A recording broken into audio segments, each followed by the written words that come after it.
dear students, welcome back to Axonus Learning. Axonus Learning-ന്റെ പുതിയൊരു ക്ലാസ്സിലേക്ക് എല്ലാ വിദ്യാർത്ഥികൾക്കും സ്വാഗതം.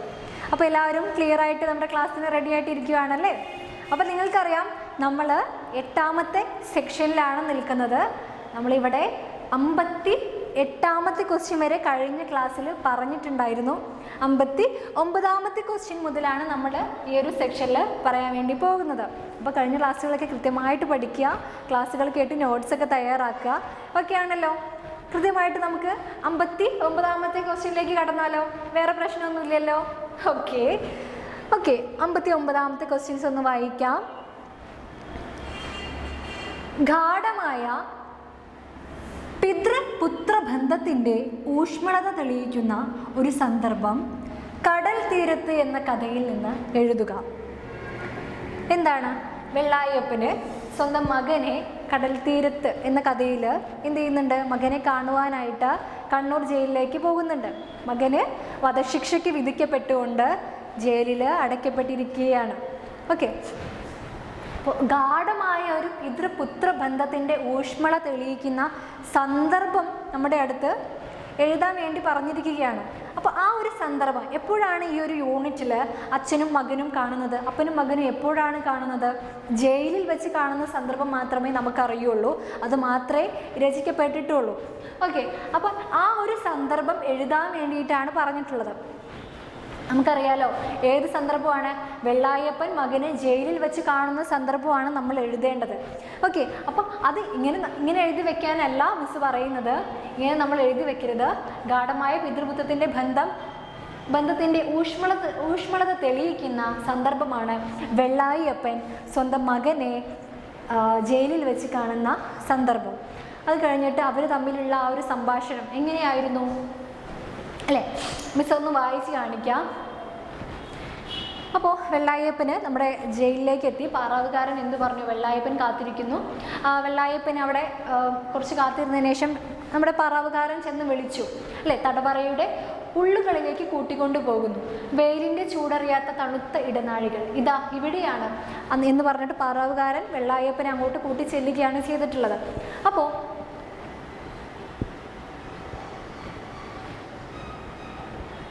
നോക്കിയേ, ഇരുമ്പഴികൾക്ക് പിന്നിൽ കണ്ടുണ്ണി നിന്നു.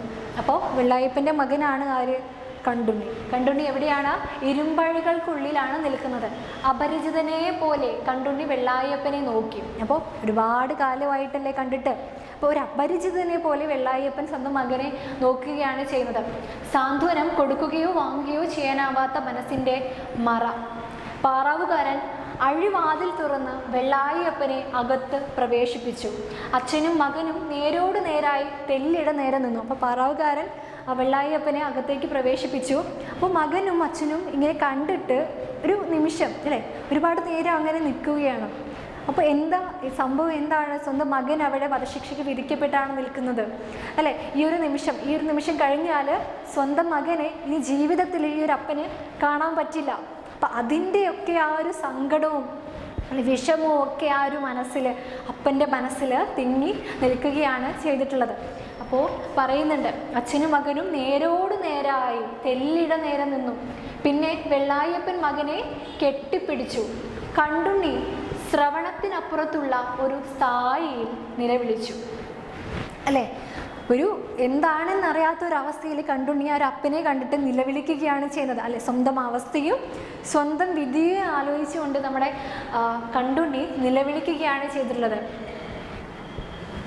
വെള്ളായപ്പൻ കരഞ്ഞു വിളിച്ചു മകനെ. കണ്ടുണ്ണി മറുവിളി വിളിച്ചു അപ്പ. 2 വാക്കുകൾ മാത്രം. 2 വാക്കുകൾക്കിടയ്ക്ക് ദുഃഖത്തിൽ മൗനത്തിൽ അച്ഛനും മകനും അറിവുകൾ കൈമാറി. മകനെ, നീ എന്തു ചെയ്തു? എനിക്ക് ഓർമ്മയില്ല അപ്പ. അപ്പോൾ അപ്പൻ ചോദിക്കുകയാണ്, വെള്ളായപ്പൻ ചോദിക്കുകയാണ്, മകനെ നീ എന്താണ് ചെയ്തത്? നീ എന്ത് തെറ്റാണ് ചെയ്തത്? അപ്പോൾ മകൻ പറയാണ്, എനിക്ക് ഓർമ്മയില്ല അപ്പ എന്ന് പറയുകയാണ്. മകനെ, നീ കൊലപാതകം നടത്തിയോ? എനിക്ക് ഓർമ്മയില്ല അല്ലേ? ചിലപ്പോൾ ഈ ഒരു മകൻ അല്ലെ പാവപ്പെട്ടവരാണ്, വല്ലവരും ചെയ്തതിൻ്റെ തെറ്റ് അല്ലേ ചാർത്തപ്പെട്ട വ്യക്തിയായിരിക്കാം നമ്മുടെ കണ്ടുണ്ണി, നമുക്കറിയില്ല. അപ്പോൾ ഇവിടെ ആരോ ചെയ്ത ഒരു കൊലപാതകം ചിലപ്പോൾ തൻ്റെ മേൽ കെട്ടിവയ്ക്കുകയും ചെയ്തിട്ടുണ്ടായിരിക്കാം. അപ്പം പറയുകയാണ് എന്താ സംഭവിച്ചത് എന്ന് ഈ മകൻ അറിയില്ല എന്ന് പറയുകയാണ്. എനിക്ക് ഓർമ്മയില്ല, സാരമില്ല മകനെ, ഇനി ഒന്നും ഓർമ്മിക്കേണ്ടതില്ല അല്ലേ, ഇനി അതൊന്നും ഓർത്തിട്ട് നമുക്കൊന്നും ചെയ്യാൻ പറ്റില്ല എന്ന് ഈ ഒരു അപ്പൻ പറയുകയാണ്. പാറാവുകാർ ഓർമ്മിക്കുമോ അല്ലേ? ആ പാറാവുകാർ മകനെ തൂക്കിലേറ്റുന്ന അവർ ഓർമ്മിക്കുമല്ലേ, അവർക്ക് എന്തെങ്കിലും ചെയ്യാൻ പറ്റുമോ എന്നുള്ളത് മകൻ ചോദിക്കുവാണ്. ഇല്ല മകനെ. അപ്പോഴും അപ്പം പറയുകയാണ് ഇല്ല, അതും നമുക്കൊരു ഹോപ്പും ഇല്ല, ഈ ഒരു കാര്യത്തിൽ ഒരു പ്രതീക്ഷയും നമുക്ക് വയ്ക്കാൻ പറ്റില്ല. അപ്പൻ എൻ്റെ വേദന ഓർമ്മിക്കുമോ? അപ്പോൾ അപ്പനോട് ചോദിക്കുകയാണ്, എൻ്റെ വേദന, ഈ ഒരു ജയിലറയിൽ കിടക്കുന്ന ഈ ഒരു മരണവേദന അല്ലേ, വധശിക്ഷയ്ക്ക് വിധിക്കപ്പെട്ട ആ ഒരു വേദന, വധശിക്ഷ അനുഭവിക്കുമ്പോഴുള്ള ആ ഒരു വേദന, അതൊക്കെ അപ്പൻ ഓർക്കുമോ എന്ന് ചോദിക്കുകയാണ് ചെയ്യുന്നത്. അപ്പോൾ അപ്പൻ എൻ്റെ വേദന ഓർമ്മിക്കുമോ?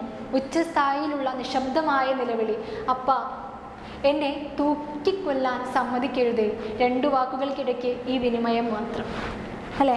അപ്പോൾ കാർന്നോരെ സമയം കഴിഞ്ഞു എന്ന് പറഞ്ഞിട്ട് പിന്നെ പറവുകാരൻ വിളിക്കുന്നുണ്ട്. അപ്പോൾ ഈ ഒരു ഘട്ടം, ഈ ഒരു സന്ദർഭം അത് നമ്മളൊന്ന് ജസ്റ്റ് ഷോർട്ടാക്കിയിട്ട് ഒന്ന് പറഞ്ഞു കൊടുക്കുക എന്നുള്ളതാണ് നമ്മൾ ഈ ഒരു ക്വസ്റ്റ്യനിൽ ചെയ്യേണ്ടത്.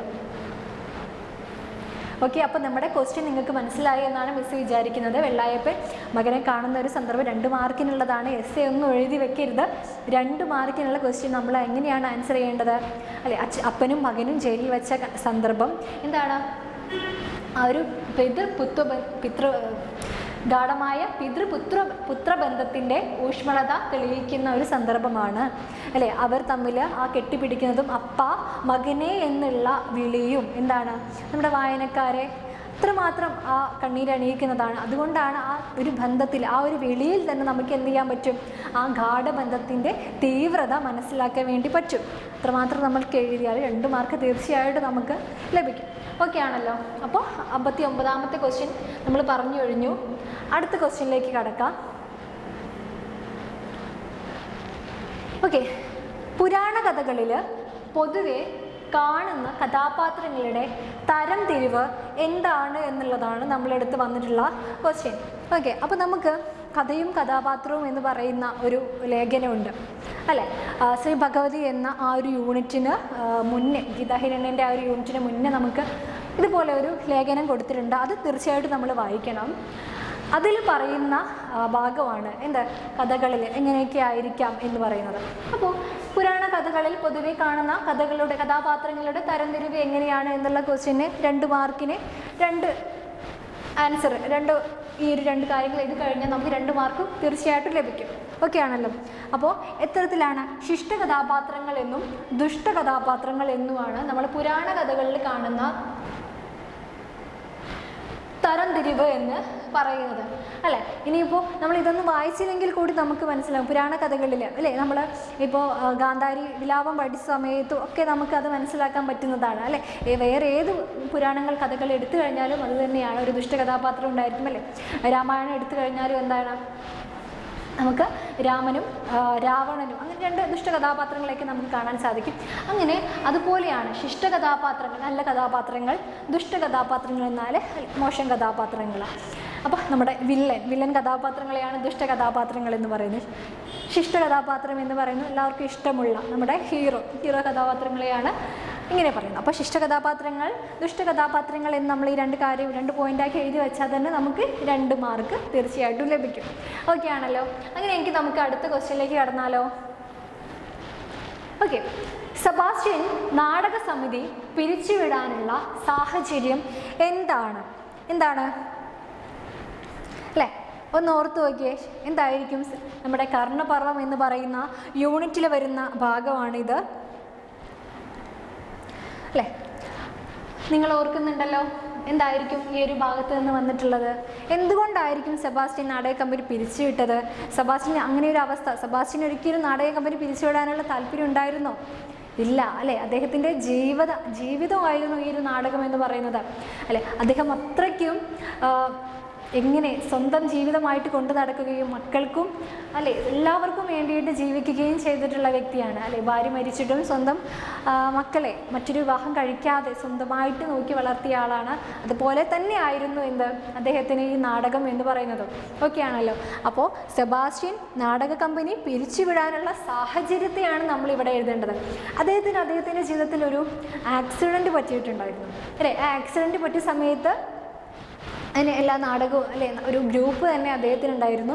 അതെന്ത് ചെയ്തു, പിരിച്ചുവിടേണ്ട അവസ്ഥ വന്നിട്ടുണ്ടായി. അതാണ് ഇവിടെ പറയുന്നത്. എന്താണ്? അവിചാരിതമായി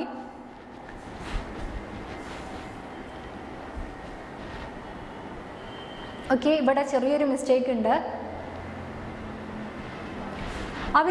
അവിചാരിതമായി സംഭവിച്ച അപകടത്തോടെയാണ് സെബാസ്റ്റ്യൻ 20 വർഷമായി കൊണ്ടു നടന്ന നാടക സംഘത്തെ പിരിച്ചുവിട്ടത്. ജസ്റ്റ് ഒരു നമ്മുടെ ടൈപ്പിംഗ് മിസ്റ്റേക്കാണ്, അത് ശ്രദ്ധിക്കേണ്ട. അപ്പോൾ എന്തുകൊണ്ടാണ് നമ്മുടെ സെബാസ്റ്റ്യൻ നാടക കമ്പനിയെ പിരിച്ചുവിട്ടത് എന്നാണ് പറയുന്നത്? അദ്ദേഹത്തിന് സംഭവിച്ച ആ ഒരു ആക്സിഡൻറ്റ് കാരണമാണ് അല്ലേ. അപ്പോൾ ഈ ഒരു ആക്സിഡൻറ്റ് പറ്റിയ സമയത്ത് മക്കളൊക്കെ നല്ലപോലെ നോക്കുകയൊക്കെ ചെയ്തിട്ടുണ്ടായിരുന്നു. പക്ഷേ അതിനുശേഷം അല്ലെ ഈ അസുഖം മാറി വീണ്ടും അദ്ദേഹം ഈ ഒരു നാടകത്തിലേക്ക് കടന്നു. ആ ഒരു സമയത്ത് അല്ലെ മക്കൾ എന്ത് ചെയ്തു, ആ നാടകത്തെ എല്ലാവരെയും ഒന്ന് ആട്ടിയകറ്റിയാണ് ചെയ്തിട്ടുണ്ടായിരുന്നത് അല്ലെ. അച്ഛൻ ഈ ഒരു നാടകത്തെ മുറുകെ പിടിക്കാൻ വീണ്ടും അതിലേക്ക് തന്നെ ഇറങ്ങിയ സമയത്ത് മക്കളൊക്കെ അതിന് കൂട്ടി നിന്നിട്ടുണ്ടായിരുന്നില്ല. അപ്പോൾ അദ്ദേഹത്തിന് പറ്റിയ ആ ഒരു അവിചാരിതമായി സംഭവിച്ച അപകടത്തോടെയാണ് സെബാസ്റ്റ്യന് അല്ലെ അദ്ദേഹം 20 വർഷമായിട്ടാണ് ആ ഒരു നാടക കമ്പനി കൊണ്ടു നടന്നിട്ടുണ്ടായിരുന്നത്. അപ്പോൾ അത്തരത്തിൽ 20 വർഷമായിട്ട് കൊണ്ടു നടന്ന നാടക കമ്പനി പിരിച്ചുവിടാനുള്ള ഏക കാരണം എന്ന് പറയുന്നത് അദ്ദേഹത്തിന് സംഭവിച്ച ആക്സിഡൻ്റാണ്, അപകടമാണ്. ഓക്കെ ആണല്ലോ. ഓക്കെ, അപ്പോൾ ഈ ഒരു ക്വസ്റ്റ്യൻ നിങ്ങൾക്ക് ക്ലിയർ ആയി എന്നാണ് മിസ് വിചാരിക്കുന്നത്. ഓക്കെ ആണല്ലോ, എല്ലാവരും ക്ലിയർ ആയി എന്ന് വിചാരിക്കുന്നു. എന്ത് ചെയ്യുക, അടുത്ത ക്വസ്റ്റ്യനിലേക്ക് കിടക്കാം. 62ാമത്തെ ക്വസ്റ്റ്യൻ ഒന്ന് നോക്കി എല്ലാവരും. എന്താണെന്ന് വായിക്കുക. ആസന്ന മൃത്യുവാം നിശ്ചഷ്ടമാരുധൻ കാറ്റിനു മരണം. അടുത്തതായിട്ട് നമ്മുടെ കവി പറയുവാനുള്ള കാരണം എന്താണ്? ഓക്കെ, അപ്പോൾ എന്തായിരിക്കും നമ്മുടെ കാറ്റിന് മരണം അടുത്തതായിട്ട് പറയാനുള്ള കാരണം? എന്താണ്? ഇത് ഏത് യൂണിറ്റിൽ നിന്നാണെന്ന് നിങ്ങൾക്ക് മനസ്സിലായോ? ഒരു മരണത്തെയാണ് ഇവിടെ പറയുന്നത്. മരണം പറയുമ്പോഴേ നമുക്കറിയാം അല്ലേ, ഇന്ന് ഞാൻ നാളെ നീ എന്ന് പറയുന്ന കവിതയിൽ നിന്ന് വന്നിട്ടുള്ളതാണ്. ആസന്ന മൃത്യുവ നിശ്ചഷ്ടമാരുതൻ എന്നാണ് പറയുന്നത്. അപ്പോൾ ഇവിടെ എന്തുകൊണ്ടായിരിക്കും അങ്ങനെ പറയാനുള്ള കാരണം അല്ലെ, നമുക്കൊന്ന് നോക്കാം. അന്തിക്കാറ്റത്ത് കിടുകിടാ വിറച്ചുകൊണ്ട് എന്നോണം ഏതാനും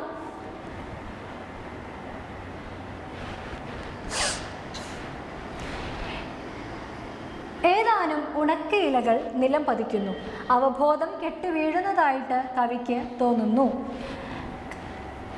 കാറ്റ് തുടർച്ചയായി വീശുകയല്ല, ഇടയ്ക്ക് അനങ്ങാതെ കിടന്ന് ശ്വാസം വലിക്കുന്ന പാകത്തിലാണ്.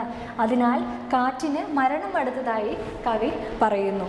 ഓക്കെ, നമുക്കറിയാം ജി ശങ്കരക്കുറുപ്പിൻ്റെ ഇന്നു ഞാൻ നാളെ നീ എന്ന് പറയുന്ന യൂണിറ്റിൽ അല്ലെ മരണത്തെ മുഖാമുഖം കണ്ടുകൊണ്ട് മരണത്തിൻ്റെ എന്താണ് മരണം എന്നൊക്കെ പറഞ്ഞുകൊണ്ട് അല്ലേ മരണത്തെക്കുറിച്ച് മനുഷ്യരെ ഓർമ്മപ്പെടുത്തിക്കൊണ്ട് മരണത്തിൻ്റെ തീവ്രത അല്ലേ ജനിച്ച ഒരു വ്യക്തിക്ക് തീർച്ചയായിട്ടും മരണമുണ്ട് എന്ന് പറഞ്ഞുകൊണ്ട് എഴുതിയ ഒരു കവിതയാണ് ജി ശങ്കരക്കുറുപ്പിൻ്റെ ഇന്ന് ഞാൻ നാളെ നീ എന്ന് പറയുന്ന ഈ ഒരു യൂണിറ്റ്. ഓക്കെ, അപ്പോൾ ഇവിടെ ആസന്ന മൃത്യുവാം നിശ്ചിഷ്ടമാരുതൻ എന്ന് പറയാനുള്ള കാരണത്തെയാണ് ചോദിച്ചത്. അപ്പോൾ കവി കാണുമ്പോൾ എന്താണ്, മരത്തിൽ നിന്നും ഏതാനും ഇലകൾ അങ്ങനെ ഉണങ്ങിയ ഇലകൾ അങ്ങനെ വീഴുന്നുണ്ട് അല്ലേ, നമ്മൾ കണ്ടിട്ടുണ്ട്. എന്താ അല്ലെ, പച്ചപ്ലാവില ചിരിക്കുന്നത്, പഴുത്ത പ്ലാവില വീഴുന്നത് കണ്ടിട്ട് പച്ചപ്ലാവില ഇരുന്ന് ചിരിക്കുന്നത് നമ്മൾ കണ്ടിട്ടുണ്ട്. അപ്പോൾ അതുപോലെ നമ്മുടെ ഈ കാറ്റത്ത് ഇലകൾ വീഴുന്നതിനെ കവി എന്തായിട്ടാണ് പറയുന്നത്, ഇവിടെ മരണം അടുത്തതായിട്ടാണ് പറയുന്നത്. നമുക്കൊന്ന് നോക്കാം. അന്തിക്കാറ്റത്ത് കിടുകിടാ വിറച്ചുകൊണ്ട് എന്നോണം ഉണക്കിയ ഇലകൾ വീഴുകയാണ് ചെയ്യുന്നത്. അപ്പോൾ അവബോധം കെട്ട് വീഴുന്നതായിട്ടാണ് കവിക്ക് തോന്നുന്നത് അല്ലേ. ആ ഇലകളൊക്കെ എന്താണ്, ബോധം കെട്ട് വീഴുകയാണ്. അവ ബോധം കെട്ട് വീഴുന്നതായിട്ടാണ് കവിക്ക് തോന്നുന്നത്. കാറ്റ് തുടർച്ചയായി വീശുകയല്ല, ഇടയ്ക്ക് അനങ്ങാതെ കിടന്ന് ശ്വാസം വലിക്കുന്ന പാകത്തിലാണ് അല്ലേ. അപ്പോൾ കാറ്റ് തുടർച്ചയായിട്ട് അങ്ങോട്ട് വീശുന്നില്ല അല്ലേ, ഒന്ന് നിന്ന് കുറച്ച് സമയം കഴിഞ്ഞ് ഒന്ന് ശാന്തമായിട്ട് പിന്നെയാണ് കാറ്റ് വീശുന്നത്. അപ്പോൾ കാറ്റിന് എന്ത് ചെയ്തു? കാറ്റിനും അവിടെ മരണം സംഭവിച്ചിരിക്കുന്നു എന്നാണ് കവി കണ്ടെത്തുന്നത്. ഓക്കെ, അപ്പോൾ അതാണ് ഇത്തരത്തിൽ കവി പറയാനിടയായ ഒരു സാഹചര്യം എന്ന് നമ്മൾ മനസ്സിലാക്കാം. ഓക്കെ ആണല്ലോ. അപ്പോൾ ഈ ഒരു ക്വസ്റ്റ്യൻ എനിക്ക് ക്ലിയർ ആയി എന്ന് വിചാരിക്കുന്നു. ഇതാണ് നമ്മൾ മനസ്സിലാക്കേണ്ടത്. എന്താണ്? കാറ്റ് തുടർച്ചയായി വീശുകയല്ല, ഇടയ്ക്ക് അനങ്ങാതെ കിടന്ന് ശ്വാസം വലിക്കുന്ന പാകത്തിലാണ്. അതിനാൽ കാറ്റിന് മരണം അടുത്തതായിട്ട് കവി പറയുന്നു. ഓക്കെ ആണല്ലോ. നിങ്ങൾക്ക് ക്ലിയർ ആയി എന്ന് മിസ് വിചാരിക്കുന്നു. നമുക്ക് അടുത്ത ക്വസ്റ്റ്യനിലേക്ക് കടക്കാം. 63ാമത്തെ ക്വസ്റ്റ്യൻ 2 മാർക്കിനുള്ള ക്വസ്റ്റ്യൻ തന്നെയാണ്. മാറത്തെ മൂവിഴ നൂലിൽ വലം വിരൽ 4-5 വട്ടം ചലിച്ചു. ഈ വരിയിൽ വെളിപ്പെടുത്തുന്ന ഭാവം എന്താണ്? എന്തുകൊണ്ടാണ് അങ്ങനെ നമ്മുടെ കവി പറയാനിടയായ സാഹചര്യം എന്നാണ് നമ്മൾ മനസ്സിലാക്കേണ്ടത്. അല്ലേ, നമുക്കറിയാം ഇത് അന്ത്യത്തിരി എന്ന് പറയുന്ന കവിതയിൽ നിന്ന് വന്നിട്ടുള്ള ഭാഗമാണ്. എന്തുകൊണ്ടായിരിക്കാം കവി അങ്ങനെ നമ്മുടെ ആരാണ് അങ്ങനെ നൂലിൽ ഇങ്ങനെ വലിച്ചുകൊണ്ട് ഭയങ്കര വിഷണ്ണനായിട്ട് സങ്കടപ്പെട്ട് നിൽക്കുന്നത് ആരാണ്? അല്ലേ, നമ്മുടെ സൂര്യഭഗവാനാണല്ലേ. പകൽ മുഴുവൻ അലഞ്ഞ് ഒന്ന് വിശ്രമിക്കാൻ വേണ്ടി നിൽക്കുന്ന സമയത്ത് അല്ലേ, അങ്ങനെ നിൽക്കുന്ന സമയത്ത് നമ്മുടെ മുത്തശ്ശി അടുത്ത് വന്ന് ചോദിച്ചു, മുത്തശ്ശി സമ്മതിച്ചോ? ഇല്ല, ഇവിടെ അങ്ങനെ നിൽക്കാൻ പറ്റില്ല, നമ്മുടെ അല്ലേ ഒരു അന്തിക്ക് വേറൊരാൾ വരുന്നുണ്ട്. അതാരായിരുന്നു? അല്ലെ, നിങ്ങളൊന്ന് ആലോചിച്ച് നോക്കിയാൽ ആരായിരുന്നു? അപ്പോൾ ഇങ്ങനെ സൂര്യൻ വന്നു കഴിഞ്ഞാൽ എന്ത് ചെയ്യും? നമ്മുടെ ഇന്ന് വരാറുള്ള ആൾക്ക് അവിടെ നിൽക്കാൻ പറ്റുമോ? ഇല്ല. അപ്പോൾ അങ്ങനെ വിഷണ്ണനായിട്ട് എന്ത് ചെയ്യണമെന്നറിയാതെ, ഇവിടെ തങ്ങുമെന്നറിയാതെ, സൂര്യനാണെങ്കിൽ ഭയങ്കര ക്ഷീണിച്ചാണ് നിൽക്കുന്നത്. അപ്പോൾ ആ ഒരു സാഹചര്യത്തിൽ സൂര്യൻ്റെ തൽക്കാലത്തെ അവശതയും എന്ത് വേണമെന്ന് അറിയായികയുമാണ് സൂര്യൻ അങ്ങനെ മാറത്തെ മൂവിഴ നൂലിൽ വലം വിരൽ 4-5 വട്ടം ചലിച്ചു എന്ന് പറയുന്നത്. അപ്പോൾ ഇവിടെ ഈ മൂവിഴ നൂൽ ആർക്കായിരിക്കും ഉണ്ടായിരിക്കുക? അല്ലേ, നമ്പൂതിരിമാർക്ക്, ബ്രാഹ്മണർമാർക്കാണ് ഈ ഒരു മൂവിഴ നൂല് ഉണ്ടായിരിക്കുക. അപ്പോൾ ഇവിടെ സൂര്യനെ ആരായിട്ടാണ് പറയുന്നത്? സൂര്യനെ ഇവിടെ ബ്രാഹ്മണനായിട്ട് കൂടി കൽപ്പിക്കുന്നുണ്ട്.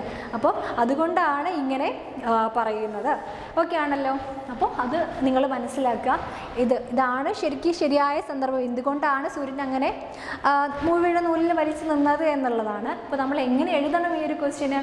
ഇടശ്ശേരിയുടെ അന്ത്യത്തിരി എന്ന് പറയുന്ന കവിതാഭാഗത്ത് നിന്നും വന്നിരിക്കുന്ന വരികളാണിത്. അപ്പോൾ സൂര്യന് എന്ത് ചെയ്തു? പകൽ മുഴുവൻ വലം വെച്ചിട്ട് വൈകുന്നേരം സന്ധ്യയ്ക്ക് മയങ്ങാൻ ഒരിടം തരുന്നതിനായിട്ട് മുത്തശ്ശിയെടുത്തും മറ്റൊരു സ്ത്രീയുടെ അടുത്തൊക്കെ ചോദിച്ചു. പക്ഷെ അവരൊന്നും അഭയം നൽകിയില്ല. അപ്പോൾ എന്ത് ചെയ്യണമെന്നറിയാതെ ആകെ ക്ഷീണിച്ച് അവശനായിട്ട് നിന്ന സൂര്യൻ്റെ തൽക്കാലത്തെ അവശതയും എന്ത് വേണമെന്നറിയാകുകയുമാണ് ഇത്തരത്തിൽ നിൽക്കാനുള്ള സാഹചര്യം എന്ന് പറയുക. അതുകൊണ്ടാണ് സൂര്യൻ മാറത്തെ മൂവിഴ നൂലിൽ വലം വിരൽ 4-5 വട്ടം ചലിച്ചു എന്ന് പറയുന്നതിനുള്ള കാരണം. ഓക്കെ ആണല്ലോ. അപ്പോൾ നമുക്ക് ക്ലിയർ ആയി എന്ന് വിചാരിക്കുന്നു. 63ാമത്തെ ക്വസ്റ്റ്യനാണ് പറഞ്ഞിട്ടുള്ളത്. ഈ ഒരു സെക്ഷനിൽ നമുക്കിനി 2 ക്വസ്റ്റ്യൻസ് കൂടിയേ ബാക്കിയുള്ളൂ. ഓക്കെ,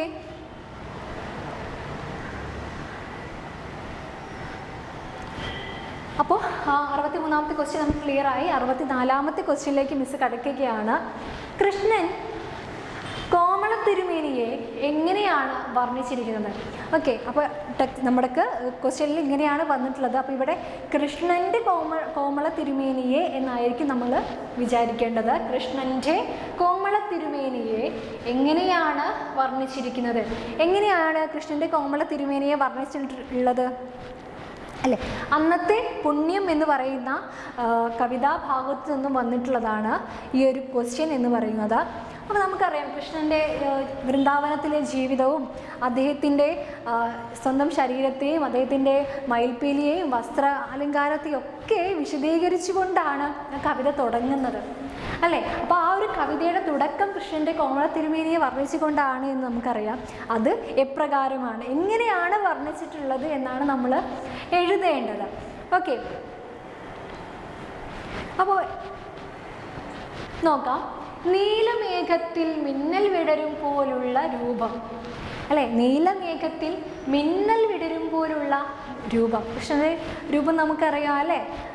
കാർമുകിൽ വർണ്ണൻ എന്നൊക്കെ നമ്മൾ വിശേഷിപ്പിക്കാറുണ്ട്. അപ്പോൾ നീല നിറമായിട്ടാണ് സങ്കല്പം.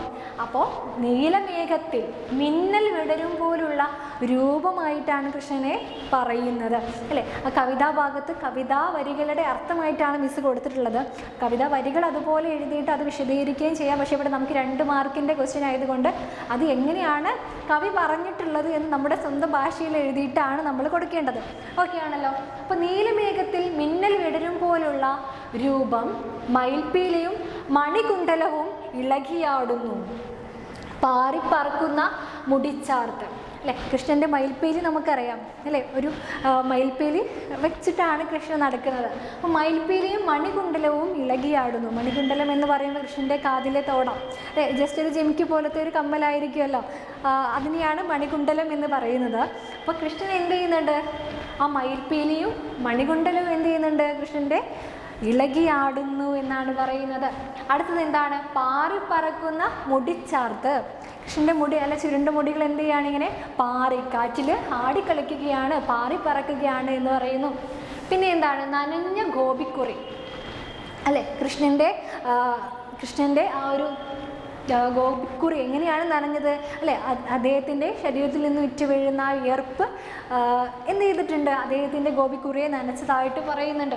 അപ്പോൾ നനഞ്ഞ ഗോപിക്കുറിയെക്കുറിച്ചും അവിടെ വർണ്ണിക്കുന്നതായിട്ട് നമുക്ക് കാണാം. കാരുണ്യം വഴിയുന്ന കടാക്ഷം അല്ലേ. എപ്പോഴും ഒരു നിഷ്കളങ്കനായിട്ടല്ലേ. ഒരുപാട് കുസൃതികളൊക്കെ ഉണ്ട് എങ്കിലും ആ ഒരു മുഖം കണ്ടാൽ ഭയങ്കര ചൈതന്യമാണ് എന്നാണ് നമ്മൾ മനസ്സിലാക്കി വെച്ചിട്ടുള്ളത്. അപ്പോൾ അതെന്താണ്? ഒരു കാരുണ്യം അല്ലേ. എല്ലാവരെയും നമ്മുടെ ദുഷ്ടന്മാരെയൊക്കെ എടുത്തെറിയുകയും അവരുടെ സുഹൃത്തുക്കളെയൊക്കെ നല്ല രീതിയിൽ പരിപാലിക്കുകയൊക്കെ ചെയ്യുന്ന എന്താണ്? ആ ഒരു കാരുണ്യം വഴിയുന്ന കടാക്ഷം കൃഷ്ണൻ്റെ മുഖത്ത് സദാ ഉണ്ടായിരിക്കും. അപ്പോൾ അതും നമ്മുടെ കവി പറയുന്നുണ്ട്. കൂടാതെ ഓടക്കുഴലിലൂടെ ചൊരിയുന്ന മധുര ഗാനം. അപ്പോൾ ഇത്തരത്തിൽ ഒരുപാട് വർണ്ണനകൾ കൃഷ്ണനെ കുറിച്ചുണ്ട്. നമുക്കറിയാവുന്ന 2, 3, 4 പോയിൻറ്റ്സ് നമ്മൾ കൃത്യമായിട്ട് എഴുതി വെക്കുക, അത്രയേ ഉള്ളൂ. അപ്പോൾ നമുക്ക് 2 മാർക്ക് ഈ ഒരു സെക്ഷനിൽ നമുക്ക് കിട്ടുന്നതാണ്. ഓക്കെ ആണല്ലോ. അപ്പോൾ എന്താണ്, നിങ്ങൾക്ക് വേറെ ഡൗട്ടൊന്നും ഇല്ല എന്നാണ് വിചാരിക്കുന്നത്. അപ്പോൾ ഇതാ നമ്മൾ പറഞ്ഞു അന്നത്തെ പുണ്യം എന്ന് പറയുന്ന ഉള്ളൂരിൻ്റെ കവിതയിൽ നിന്ന് വന്നിട്ടുള്ള ഒരു ഭാഗം കൂടിയാണ്. അത് നിങ്ങൾ ജസ്റ്റ് ഒന്ന് ഓർക്കുക കേട്ടോ. സ്കൂളില്ലാത്ത ദിവസങ്ങളിൽ മന്നേരിയിലെ കുട്ടികൾ എന്തൊക്കെയാണ് ചെയ്യുന്നത്? 65ാമത്തെ ക്വസ്റ്റ്യനാണ്. മന്നേരിയിലെ കുട്ടികൾ അല്ലേ, കണ്ണാന്തളി പൂക്കളുടെ കാലം എന്ന് പറയുന്ന MTയുടെ വളരെ മനോഹരമായിട്ടുള്ള ഒരു കഥയാണ്. അതിൽ നിന്ന് വന്നിട്ടുള്ള ഭാഗമാണ് എന്ത്? ഈ ഒരു ഭാഗം. സ്കൂളില്ലാത്ത ദിവസങ്ങളിൽ മന്നേരിയിലെ കുട്ടികൾ എന്തൊക്കെയാണ് ചെയ്യുന്നത്? നമുക്ക് ജസ്റ്റ് ഒന്ന് വായിച്ച് നോക്കാം. കഞ്ഞികുടി കഴിഞ്ഞ് ഇറങ്ങുന്ന, ഓക്കെ ഇവിടെ നോക്കണ്ട, ഈ ഒരു ജസ്റ്റ് ഭാഗം ഇവിടുന്ന് നമുക്ക് നോക്കാം അല്ലേ. എന്തൊക്കെയാണ്? പകൽ അയൽപക്കങ്ങളിലെ കുട്ടികളും ഞങ്ങളോടൊപ്പം ചേരും, പുറംപറമ്പിൽ ഇഷ്ടംപോലെ കളിച്ചു നടക്കാം, അയനിപ്ലാവിൻ്റെ ചുവട്ടിൽ നിന്ന് കുരുവെറുക്കാം, ചുട്ടു തിന്നാം, കശുമാങ്ങ തല്ലിക്കൊഴിക്കാം. മുമ്പ് ആരോ താമസിച്ചിരുന്ന ഒരു ഒഴിഞ്ഞ വീട് തെക്കേ പറമ്പിലുണ്ട്. അവിടെ കൊത്തം കല്ലും തായവും കളിക്കാം. പകലത്തെ അധ്വാനം കഴിഞ്ഞ് എലിയങ്ങാട്ടെ ചിറകിൽ പോയി കുളിച്ചു വന്നാൽ അച്ഛനമ്മയെ ബോധിപ്പിക്കാൻ കുറച്ച് സമയം നാമം ജപിക്കണം. കുട്ടികളുടെ നാമം ചൊല്ലൽ കഴിഞ്ഞാൽ അച്ചമ്മയുടെ ആഹാരമുറിയിലേക്ക് കൊണ്ടുപോകുമെന്നാണ് നിയമം. ഓക്കെ, അപ്പോൾ ഈ ഭാഗത്ത് നിന്നാണ് നമുക്ക് ക്വസ്റ്റ്യൻ വരുന്നത്. സ്കൂളില്ലാത്ത ദിവസങ്ങളിൽ അവർ എന്തൊക്കെയായിരുന്നു ചെയ്തിട്ടുണ്ടായിരുന്നത് അല്ലേ? അയൽപക്കങ്ങളിലെ കുട്ടികളും ഒക്കെ ചേർന്നിട്ട് പുറംപറമ്പിൽ അവർ ഇഷ്ടംപോലെ കളിച്ചു നടക്കും.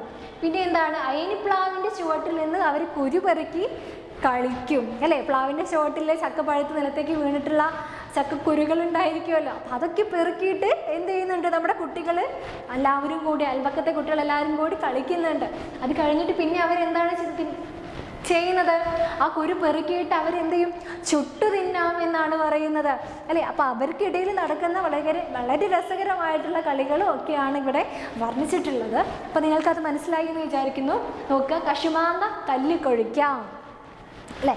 കശുമാങ്ങയൊക്കെ തല്ലിക്കൊഴിച്ചിട്ടുണ്ടോ നിങ്ങൾ അല്ലേ? നമ്മൾ വെക്കേഷനിലൊക്കെ നമ്മുടെ പ്രധാന പരിപാടി അറിയാണല്ലേ, ചക്കമരത്തിലും മാങ്ങമരത്തിലും.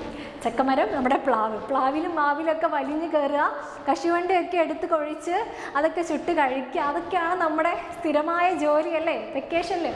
അപ്പോൾ അതുപോലെ നമ്മുടെ സ്കൂളില്ലാത്ത ദിവസങ്ങളിൽ നമ്മുടെ വന്നേരിയിലെ കുട്ടികളും ചെയ്തിട്ടുള്ളത് ഇത് തന്നെയാണ്.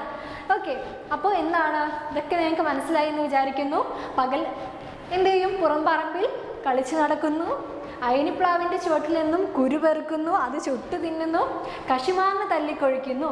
പിന്നെ എന്താണ് അല്ലേ, ഒരു ഒഴിഞ്ഞ വീടുണ്ട് തെക്കേ പറമ്പിൽ, അവിടെ ചെന്നിട്ട് കൊത്തങ്കല്ല് കളിക്കുന്നതും നമ്മുടെ കുട്ടികൾക്ക് ശീലമാണ്. കൊത്തങ്കല്ലും തായവും കളിക്കുന്നത് അവരുടെ ഒരു ശീലമാണ്. കൊത്തങ്കല്ലൊക്കെ നിങ്ങൾ കളിച്ചിട്ടുണ്ടോ ചെറുപ്പത്തിൽ?